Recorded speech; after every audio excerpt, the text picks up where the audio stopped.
Buenas noches. Vamos a Filipenses,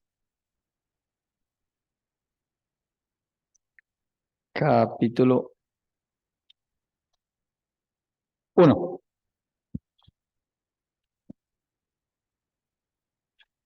Dice Pablo y Timoteo, siervos de Jesucristo, a todos los santos en Cristo Jesús que están en Filipos, con los obispos y diáconos, gracia y paz a vosotros, de Dios nuestro Padre y del Señor Jesucristo. Doy gracias a mi Dios siempre que me acuerdo de vosotros, siempre en todas mis oraciones rogando con gozo por todos vosotros, por vuestra comunión en el Evangelio desde el primer día hasta ahora, estando persuadido de esto, que el que comenzó en vosotros la buena obra, la perfeccionará hasta el día de Jesucristo. Como me es justo sentir esto de todos vosotros, por cuanto os tengo en el corazón y en mis prisiones, y en la defensa y confirmación del Evangelio. Todos vosotros sois participantes conmigo de la gracia, porque Dios me es testigo de cómo os amo a todos vosotros con el entrañable amor de Jesucristo. Y esto pido en oración, que vuestro amor abunde aún más y más en ciencia y en todo conocimiento, para que aprobéis lo mejor, a fin de que seáis sinceros e irreprensibles para el día de Cristo, llenos de frutos de justicia que son por medio de Jesucristo, para gloria y alabanza de Dios.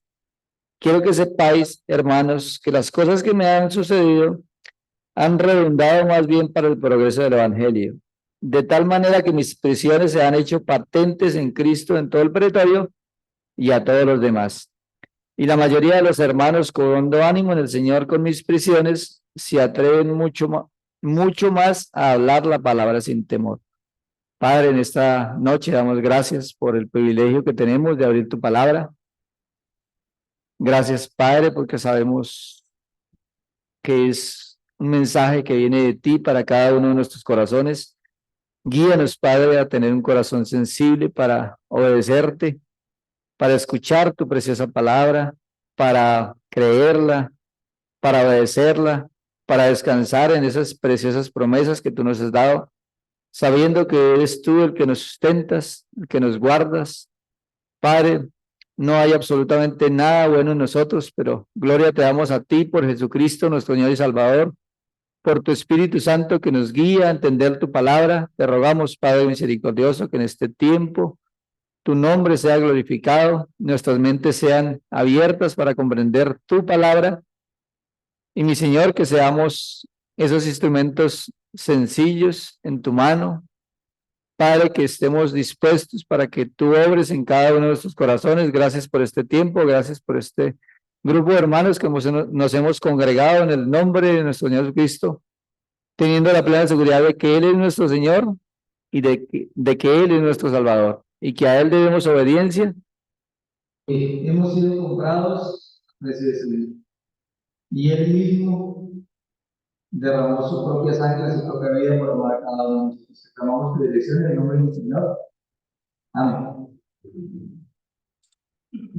Hemos venido a Filipenses y la break anterior vimos del versículo 3 al versículo 11. Me gustaría que viéramos este orden, versículo 3 al 11.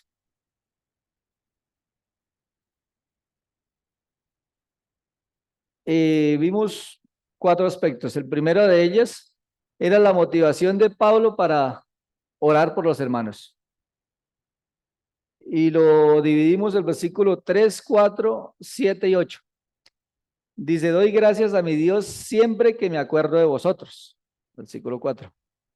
Orando siempre con gozo en cada una de mis oraciones por todos vosotros. Versículo 7. Es justo que yo sienta esto acerca de todos vosotros, porque os llevo en el corazón, pues tanto en mis prisiones como en la defensa y confirmación del Evangelio, todos vosotros sois participantes conmigo de la gracia.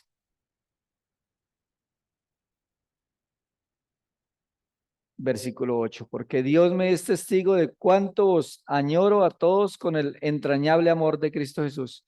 y vimos cómo Pablo derrama su corazón para con sus hermanos y les dice cuánto les amaba y cuánto les recordaba en cada una de sus oraciones. Y recordemos que el tema principal de Filipenses, lo que estamos viendo es el trabajo en equipo, la unidad de la iglesia local.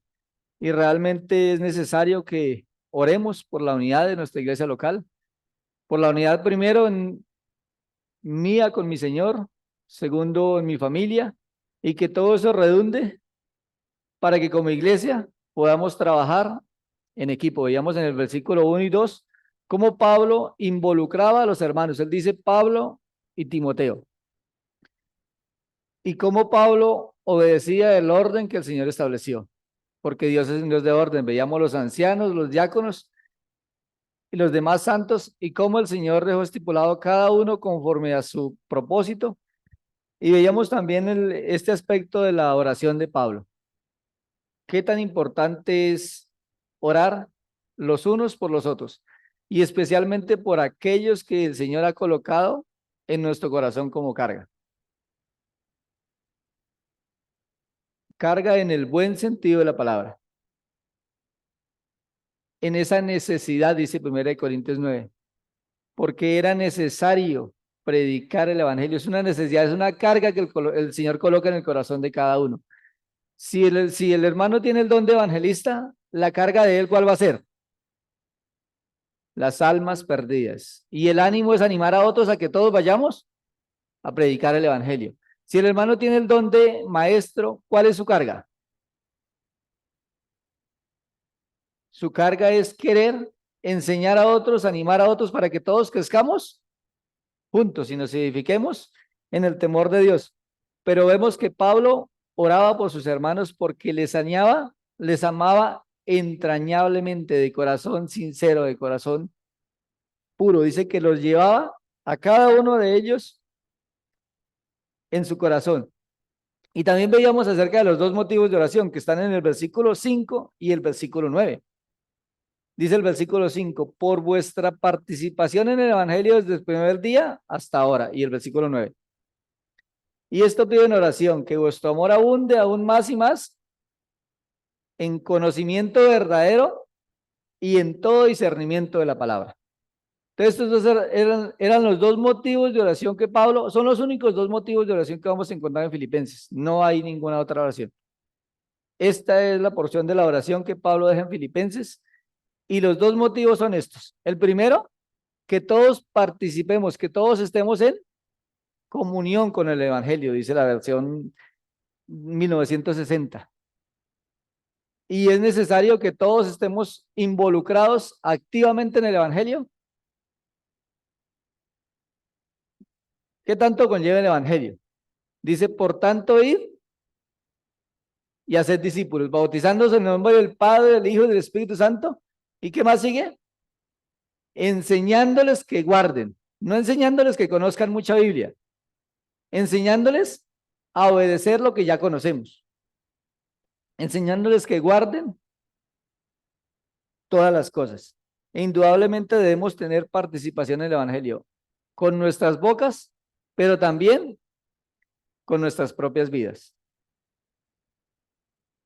Por los que más oramos son por nuestras familias que lleguen a Cristo. Pero mi familia conoce quién era yo antes de llegar a Cristo. Y mi familia conoce quién soy yo ahora, después de andar 14 años con el Señor. Es bien interesante, porque es una gran responsabilidad que tenemos delante del Señor. Porque nosotros predicamos del perdón de pecados, de que Cristo cambia vidas, de que Cristo transforma. ¿Y es cierto? Gloria al Señor por ello. Pero ¿qué tanto ese precioso evangelio me está llevando a transformar mi vida? ¿Qué tan diferente soy? ¿Qué tanto crecimiento espiritual tengo día a día? En Tesalonicenses, el apóstol Pablo les anima, les manda a que crezcan en la obra de la fe, en el trabajo de vuestro amor y en la constancia de la esperanza que es en Cristo Jesús.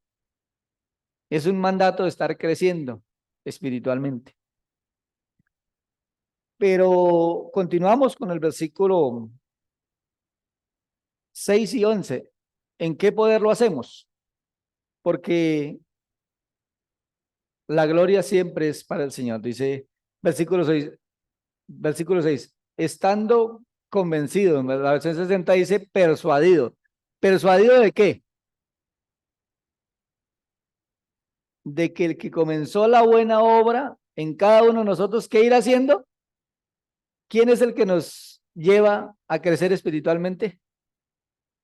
Indudablemente su palabra, el Espíritu Santo y nuestra íntima comunión con mi Señor. Porque alejados de Él, absolutamente nada podemos hacer. Y versículo 11, llenos de frutos de justicia, que son por medio de ¿quién? Frutos de justicia, que son por medio de Jesucristo, para la gloria y alabanza de Dios. Entonces, si los frutos de justicia son por medio de Él, la gloria y la alabanza son ¿para quién? Para Dios. Y como conclusión de ello, veamos el versículo 10, para que aprobéis lo mejor. Entonces, si realmente estamos en este propósito de tener participación todos en el Evangelio de una manera activa y estamos creciendo en nuestro amor, que nuestro amor abunde más y más en dos cosas, en conocimiento verdadero y en todo discernimiento de la palabra. Pero ¿cómo puedo yo discernir la palabra si no voy a ella? ¿Cómo yo puedo crecer en el conocimiento de Dios si mi anhelo y mi deseo no es estudiar la palabra de Dios? Si mis prioridades no están enfocadas en lo que Dios quiere que cada uno de nosotros hagamos. Entonces, vamos a tratar de estudiar versículo 12, 13 y 14. Versículo 12 comienza, quiero que sepáis, hermanos, que las cosas que me han sucedido. Aquí es muy importante el contexto histórico, mirar qué era lo que le había sucedido a Pablo. Bueno, algunos comentaristas dicen que era el tiempo de Nerón, cuando este hombre incendió Roma y le echó la culpa a los cristianos, que ellos eran los que habían tratado de hacer un golpe de Estado y fueron acusados de rebeldía. Y claro, como él le echó la culpa a los cristianos, ¿quién era el líder de los cristianos? Pablo. Pablo era siempre el que frenteaba.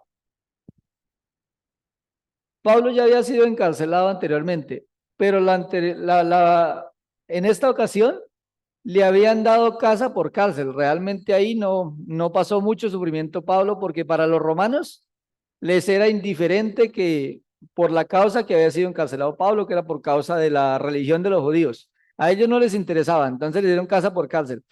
Pero en esta ocasión fue diferente. En esta ocasión, como estaba acusado de rebeldía, la guardia pretoriana era un grupo selecto de hombres, de los mejores hombres, y eran los encargados de la guardia personal del emperador.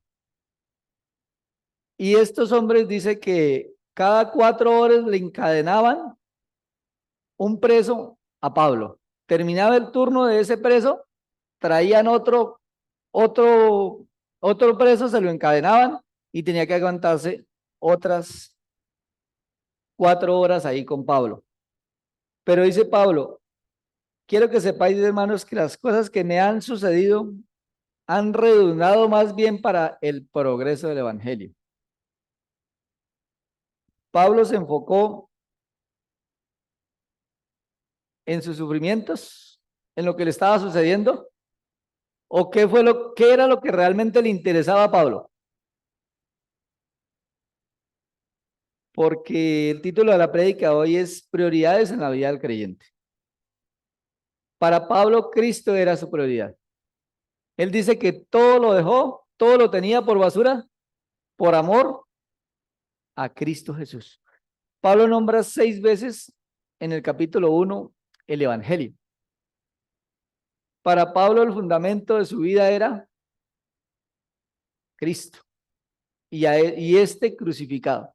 Predicar el evangelio, vivir el evangelio, animar a otros para que hicieran lo mismo. Ese es el ánimo y ese es el gozo. Y realmente si en mi vida no hay prioridades, bueno, cada uno de nosotros tiene su prioridad. El asunto es que la prioridad sea Cristo, porque mi prioridad puede ser sacar una carrera. Mi prioridad puede ser pagar una casa. Mi prioridad puede ser pagar la pensión. Y después de que esté pensionado, entonces le daré todo a mi Señor. ¿A los qué años estaré pensionado? 65, 67 años. 62, 57, 62. A los 62 años, ¿qué tanto vigor tendré para servir al Señor? Si es que llego allí. Pablo tenía claro que independiente de lo que le sucediera, imagínense este preso encadenado a Pablo. Nosotros pensamos que las cadenas eran para que Pablo no se volara, pero las cadenas eran para que el preso no se volara, porque el preso tenía que aguantarse 4 horas. ¿Y qué escuchaba esas 4 horas? ¿De qué le hablaría a Pablo? Yo imagino que ese preso no hallaba el tiempo que se acabara esas 4 horas para poder librarse de Pablo, porque su prioridad de Pablo, independiente de lo que le sucediera, era el evangelio de Cristo. Muchas veces nosotros en nuestra vida nos desanimamos fácilmente por pruebas, por circunstancias económicas, por tantas cosas. Y Pablo, en medio de estas circunstancias que no eran fáciles, ¿qué hacía con los hermanos? Pablo animaba. Mire, miremos ahí en el mismo capítulo 1, versículo 20 y 21. Dice, conforme a mi anhelo y esperanza de que nada será avergonzado, antes bien, con toda confianza, como siempre. Ahora también será magnificado Cristo en mi cuerpo, o por vida o por muerte. El propósito de Pablo era que el nombre de Cristo sea exaltado. Esa palabra magnificado es exaltado. Dar el honor a, darle lugar a. Para Pablo, Cristo tenía el primer lugar en su vida, indudablemente. Cuando Cristo tiene el primer lugar en mi vida, cada decisión que yo tome va a ir enfocada a no apartarme de Dios, sino al contrario, que esa decisión me lleve a que día a día esté más unido a Él. Dice, o por vida o por muerte. Que el nombre de Cristo sea. ¿Cómo puede una persona glorificar a Cristo en su muerte? ¿Será que Esteban glorificó a Cristo en su muerte? ¿Qué tan largo fue el ministerio de Esteban, el primer mártir de la iglesia y en Hechos de los Apóstoles? Realmente fue muy corto, era muy joven. Pero dice la escritura que había alguien que estaba mirando la reacción de este hombre cuando murió. Pablo estaba consintiendo en su muerte y estaba ahí presente cuando murió Esteban. Para Pablo era algo normal que escuchar las palabras que escuchó de Esteban, que no les tuviera en cuenta este pecado. Eso era algo lógico. Mire que muchas veces el Señor usa circunstancias para que otra persona le sirva al Señor. Esteban sirvió para que Pablo llegara a los pies del Señor, para que en la mente de Pablo comenzara a ver que realmente había algo diferente. Cuando el Señor se encontró con él, me imagino que todas estas cosas llegaron a su mente, pero él estaba dispuesto a dar su propia vida por amor a su Señor. El versículo 7 ya vimos que él estaba para la defensa y confirmación del evangelio. Miremos el 3:19. Vamos a estar solamente en Filipenses, vamos a salir para un solo versículo de Filipenses. 3:19.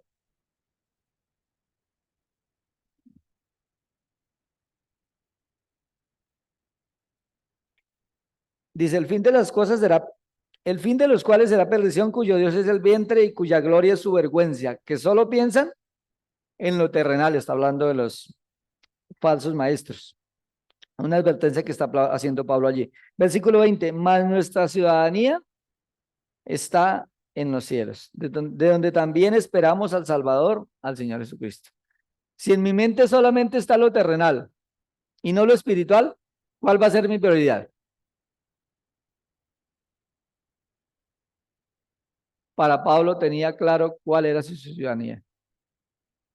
Y nosotros debemos tenerlo completamente claro, porque un día vamos a estar en el tribunal de Cristo para entregar cuentas. No para salvación, pero sí dice que muchos pasaremos por vergüenza. ¿Cuánto podemos hacer para mi Señor ahora y no lo hacemos? Por causa de nuestro egoísmo, nuestra envidia, tantas cosas que nos apartan de la obra del Señor. Pero continuando con el relato del versículo 13, capítulo 1, dice, de tal manera que mis prisiones se han hecho patentes.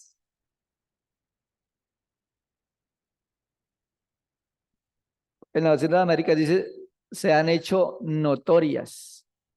Las prisiones eran los sufrimientos que tuvo que pasar Pablo. Se habían hecho notorias en Cristo Jesús. ¿Para quiénes? Dice, en todo el pretorio y a todos los demás. O sea que los sufrimientos de Pablo se habían hecho notorias para aquellos que no conocían a Cristo. Mire que nuestro testimonio habla mucho. Nuestro testimonio habla más que las palabras, porque la vida de él estaba impactando a aquellos que no eran del pueblo judío, a los a los de la Guardia Pretoriana y también a los demás. Porque indudablemente pensaba en la vida estoy meditando en Daniel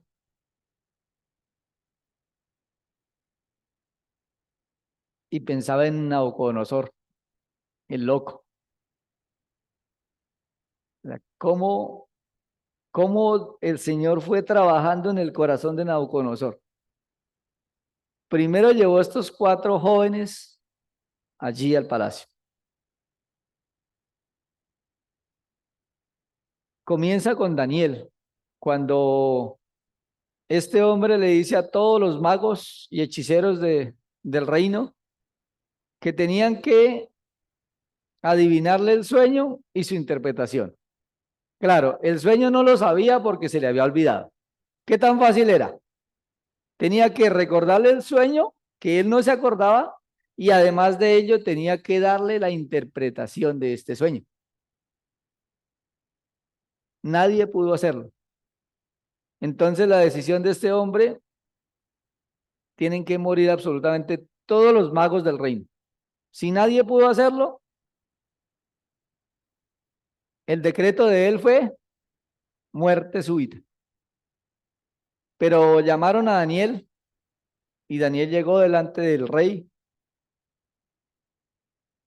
oraron, se postraron, pidieron la dirección del Señor, le contó cuál era el sueño y su interpretación. Y luego pasa al capítulo 2 y se encuentra con estos 3 hombres. Se hizo una estatua de oro, se hizo una estatua y el decreto era que todos en el reino tenían que postrarse y adorar esta estatua. Pero habían 3 jóvenes que no quisieron hacerlo. Se llaman Ananías, Misael y Azarías. Esos son los nombres judíos, después ya les cambió a los nombres babilonios. Pero estos hombres no se quisieron postrar ante la estatua. Fueron llevados ante el rey. Y entonces el rey les dijo, mire, el decreto fue este y ustedes tenían que postrarse. ¿Realmente se mantiene? ¿No van a adorar la estatua? Porque el horno de fuego está preparado. Y la respuesta de estos jóvenes fue, no es necesario que le hablemos de este asunto, porque al Dios que nosotros servimos tiene poder para librarnos de tu mano. Osados estos jóvenes. Y dice la escritura que Nabucodonosor tenía tanto poder y era tan sanguinario que él mandaba matar a quien quería y daba vida a quien quería porque era el rey de reyes, era el más poderoso de todos. Era un hombre sanguinario. Pues y mandó matar a todos los magos porque no sabían, no le pudieron dar una interpretación. ¿Qué tan bueno y qué tan seguro era la muerte para estos hombres? Y le dijeron, y si Dios no quiere librarnos, pues nosotros estamos dispuestos a entregar nuestro propio cuerpo, nuestras propias vidas, pero no vamos a adorar ninguna estatua. No nos vamos a postrar ante ningún otro Dios, porque al Dios que servimos, Él puede. Y el Señor les libró, dice que calentaron 7 veces más el horno de fuego y que los iban a echar, los ataron con todo su vestimenta, con todo lo que llevaban encima y los echaron. Y los que los amarraron para echarlos, dice que era tanta la calor que murieron y ellos 3 cayeron. Y el Señor mandó su ángel y les libró. Y mire cómo el Señor preparó el corazón de Nabucodonosor por decisiones de hombres, de jóvenes, que le creyeron al Señor. Vale la pena creerle a mi Señor, porque el testimonio es primeramente para los de afuera. Leamos un versículo que yo sé que a Javier le gusta, me gustaría que Javier lo leyera. Primera de Timoteo, capítulo 1, versículo 15. Javier se ha deleitado esta semana en ese versículo.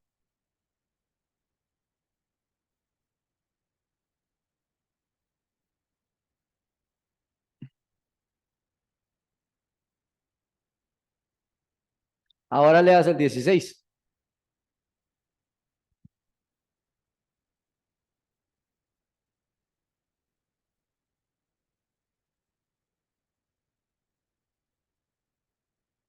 Para que Jesucristo mostrase en quién primero.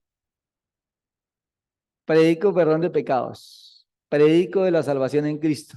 Que Cristo cambia, que Cristo transforma. Y es cierto. Pero ¿qué tanto está Cristo transformando mi vida? ¿Qué tanto realmente estoy mostrando a Cristo en mi vida? Dice Pablo en Gálatas, porque por vosotros sufro dolores de parto hasta que Cristo sea formado en cada uno de nosotros. ¿Y el testimonio para quiénes eran? Para los que habrían de creer para vida eterna. Ahora volvamos a pensar en nuestras familias. Oramos por la salvación de nuestras familias. Y está bien. Es la voluntad de Dios que oremos por la salvación de nuestras familias. Pero, ¿qué tanto el carácter de Cristo está ahí? ¿Qué tanto del carácter de Cristo estoy mostrando con mi vida? Mi vida se caracteriza porque es gozo, paz, paciencia, benignidad, bondad, fe, mansedumbre, templanza.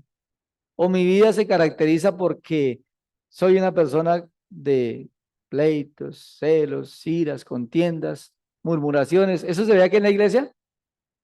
Y todo eso nos están viendo primeramente nuestros hijos. Todas esas murmuraciones, ¿en dónde las hablamos? Generalmente se hacen en el comedor, a la luz de toda nuestra familia.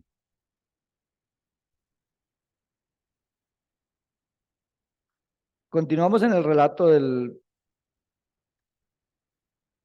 versículo 14.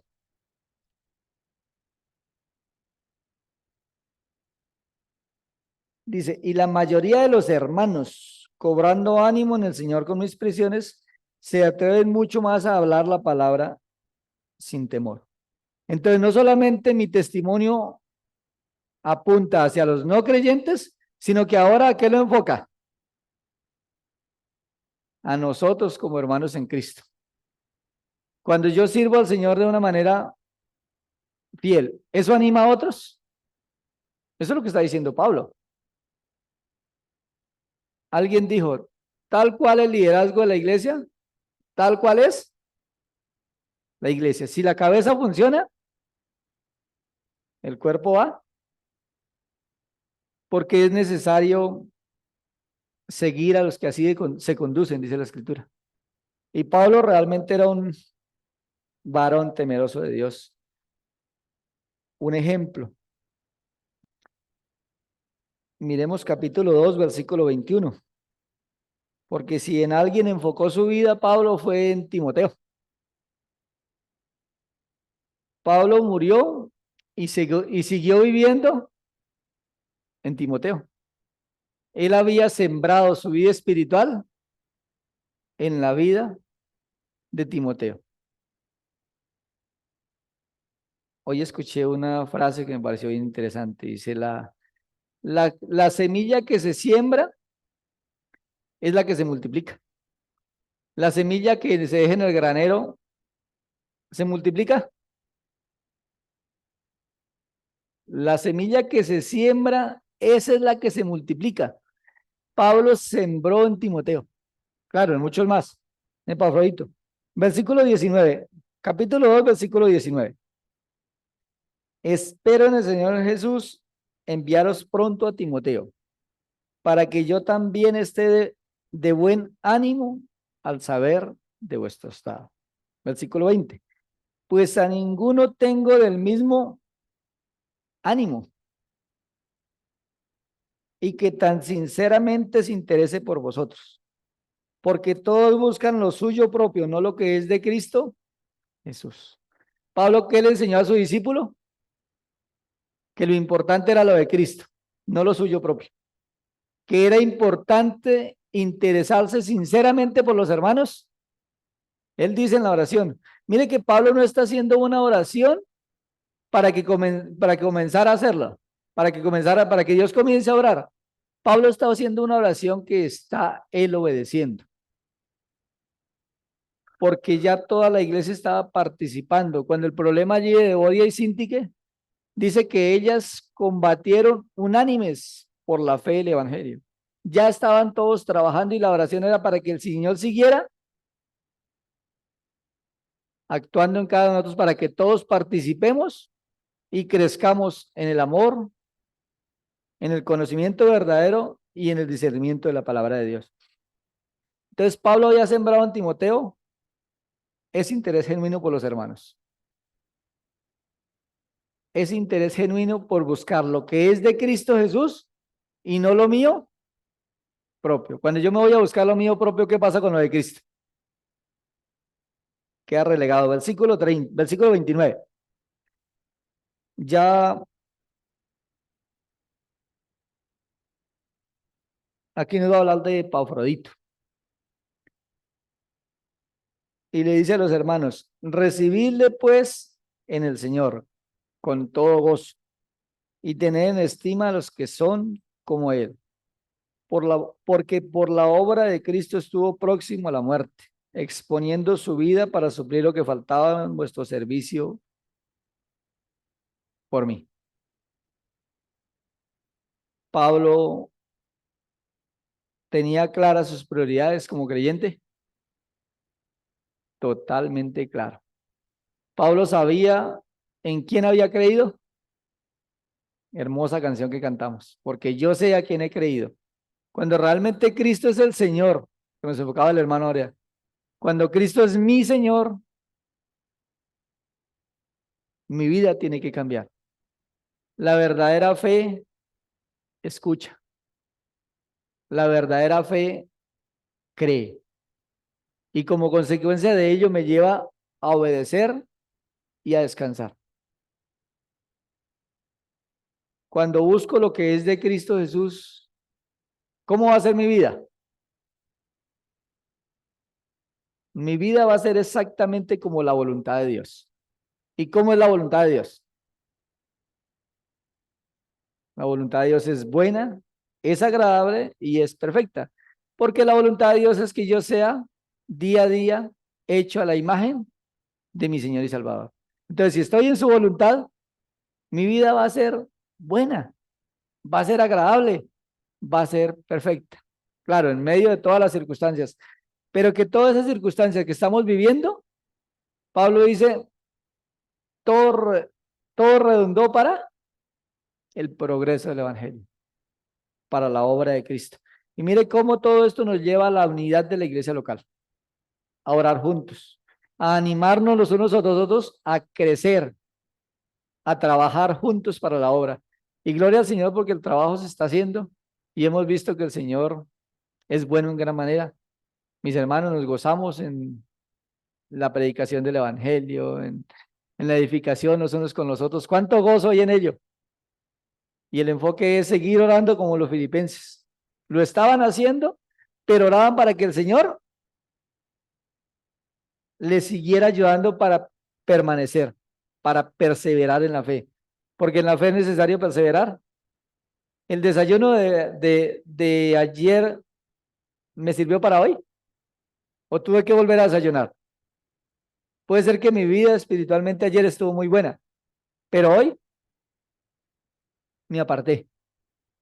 Mire que usted evalúa las grandes derrotas de hombres de Dios y vienen precedidas de una gran victoria. ¿Pero por qué? Cuando Elías huyó al desierto, ¿qué había pasado en su vida antes? ¿A cuántas personas había matado por amor del Señor? 450 hombres. Y vino una mujer y le dijo, te aseguro que no pasarás de hoy, porque la vida espiritual es necesario perseverar, estar atentos como a una antorcha en lugar oscuro, que alumbre como luminares en el mundo, que seamos de testimonio, de gozo. Vale la pena servir a Cristo. Vale la pena ser de ejemplo para otros, porque el aspecto aquí es personal, mirando hacia adentro. Lo que yo estoy haciendo y el llamado que el Señor me dio a mí, a cada uno de nosotros en particular. Padre, en esta noche damos gracias por tu palabra. Gracias por la vida de Pablo, de estos hermanos en Filipos. Gracias por esta iglesia. Podemos meditar en lo que tú haces a través de hermanos, hermanas que te creen. Ayúdanos, Padre, a hacer esa iglesia que te ame, que te tenga a ti como la prioridad, que como iglesia busquemos lo que es de Cristo Jesús y no lo de cada uno de nosotros, Padre. Perdónanos porque muchas de las decisiones son tomadas buscando mi propio beneficio, buscando mi comodidad. Ayúdanos, Padre, a seguir el ejemplo de Pablo, de Timoteo, de Pafrodito, de cada uno de estos hermanos que decidieron poner en orden sus prioridades. Guíanos, Padre misericordioso, a ser instrumentos en tu mano, que tu nombre sea glorificado a través de nuestras mentes, a través de nuestros ojos, a través de nuestros pies, nuestras manos, nuestro corazón, nuestra alma, que sean guardados para la gloria tuya, Padre. Enséñanos a contemplar tu grandeza, a estar dispuestos a sufrir como mi Señor Jesucristo sufrió, a estar dispuestos a humillarnos como Él se humilló, a estar dispuestos, como dice tu palabra, a sufrir el oprobio. Padre, enséñanos a amar, enséñanos a perdonar, enséñanos a gozarnos los unos de los otros, a permanecer en esa unidad que es conforme a tu voluntad. Gracias por este tiempo y te rogamos por nuestra salida, nuestros hogares, que seas tú guardándonos. Y de igual manera también te ponemos el salmo de mañana. Padre, que haya disposición en nuestro corazón para buscar tu rostro, para buscar tu voluntad. Que como varones nos levantemos, Padre, y podemos evaluar delante de ti nuestra gran responsabilidad que tenemos delante de tu presencia como cabeza de hogar. Nuestra responsabilidad que tenemos con nuestras esposas, con nuestros hijos.